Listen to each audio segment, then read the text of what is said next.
How willing will you be to relocate to an abandoned city where only silence, darkness, and whispers will be your only companion in a horrific Halloween night? Woo. It is Halloween season. Are you ready for this intriguing Halloween tale from the imaginative world of Wakanda Tales Official? Remember to stay put to the end of this video as we explore the magic of Halloween in a West African style. Ha ha ha ha ha ha ha ha ha. If you have not subscribed on this channel yet, please do so now before you miss many thrilling stories coming. Now let's begin. In the quiet village of Aba, there was a tale that echoed through generations, whispered by firelight and never spoken after dusk. The legend of the Whispering Shadows. It was said that on Halloween night, these shadows emerged from the deepest corners of the earth, slipping through the village in search of forgotten promises.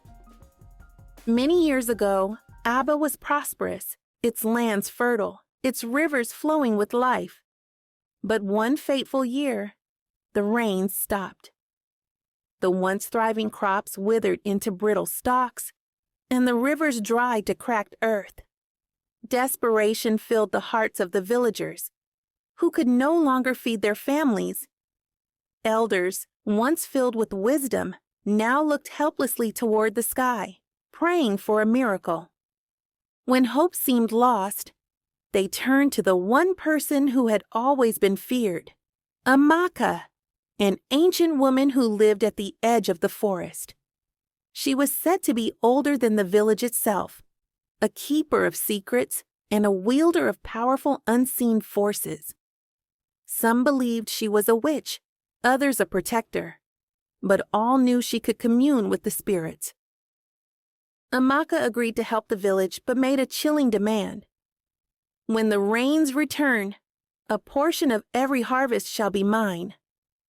The village elders, desperate to save their people, quickly agreed to the terms. Amaka warned them gravely, "The spirits do not forget. If you break your promise, the shadows will come for you." She retreated into the forest, performing rituals that were both strange and unsettling. The sky, which had been dry and empty for months, grew dark with clouds almost immediately after her chants began. The wind howled through the village as thunder roared in the distance. The rains came that night, a torrent that saved the village from certain death. The crops grew lush and full in the coming months. The village once again bathed in prosperity. Laughter returned, markets bustled, and the drought was soon forgotten. Along with the promise to Amaka, the elders, blinded by their success, never brought her the harvest they had promised. Amaka, dark eyes watched them from afar, knowing that the village had sealed its fate. On the evening of Halloween, Amaka appeared in the village for the last time. Her once frail body seemed to radiate an unnatural strength. "The shadows will come," she whispered to no one in particular. "You will hear them before you see them, and when they whisper your name, it will be too late." Then, like a breath of wind, she vanished back into the forest. That night, as the villagers celebrated the harvest with dancing and merriment, a cold, unnatural mist rolled into Aba. At first, no one noticed the creeping fog, but as the night grew late, a chilling silence descended. Even the insects and night birds fell quiet. Inside his home, the village elder, Okoro, sat by his dim lantern, listening to the howling wind outside. He heard a faint noise, soft whispers, like voices carried on the wind. He strained to hear, but could not make out the words. Then, the whispers grew louder, more distinct. "Okoro," they called over and over until he felt them inside his very soul. His heart pounded in his chest as he grabbed a lantern and stepped outside. The mist hung thick in the air, and the streets were eerily empty. He saw a figure, just a shadow at first, slipping through the mist. It moved slowly, unnaturally, almost gliding. Okoro's breath caught in his throat as the shadow turned toward him. The face, if it could be called a face, was empty, a dark void where eyes should have been. Before Okoro could scream, the shadow enveloped him and he disappeared into the mist. His home was found the next morning, its door swinging on broken hinges. No trace of him remained. Panic gripped Abba. Word spread of Okoro's disappearance, and the villagers locked their doors and windows, whispering prayers under their breath. But the shadows were relentless. Every Halloween, they returned, slipping through the village like silent hunters, always seeking those who had forgotten their promises. Some villagers heard their own names whispered on the wind.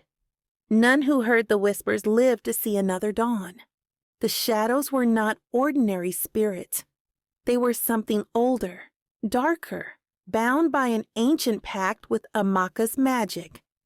They could not be seen by ordinary eyes, except in the brief flicker of a lantern's glow. Their whispers filled the air on cold Halloween nights, growing louder as they neared their prey. As the years passed, the village became a ghost of its former self. No one ventured outside after dark. People barely spoke of the whispering shadows, but the fear was always there, hanging in the air, thick and suffocating. Children were told stories of those who had disappeared, names that once belonged to the brave, the foolish, the arrogant. The shadows had taken them all. Many believed the curse would last forever, but one Halloween night, a young woman named Ngozi heard the whispers. She had always been a curious child, never one to heed warnings. As the night grew darker and the mist rolled in, Ngozi heard her name, faint but clear. Ngozi. The wind carried the sound through the walls of her house, creeping into her bones. Terrified, she ran to her window, peeking through a crack in the shutter. The shadows were there, gliding silently across the village square. They whispered, their voices low and mesmerizing. She watched as they gathered near her door, their whispers growing louder. The cold mist seeped into the cracks of the door, swirling around her feet. Ngozi's heart raced. She knew the stories.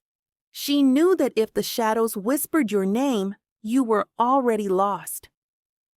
Desperate, she bolted from the window, praying for an escape.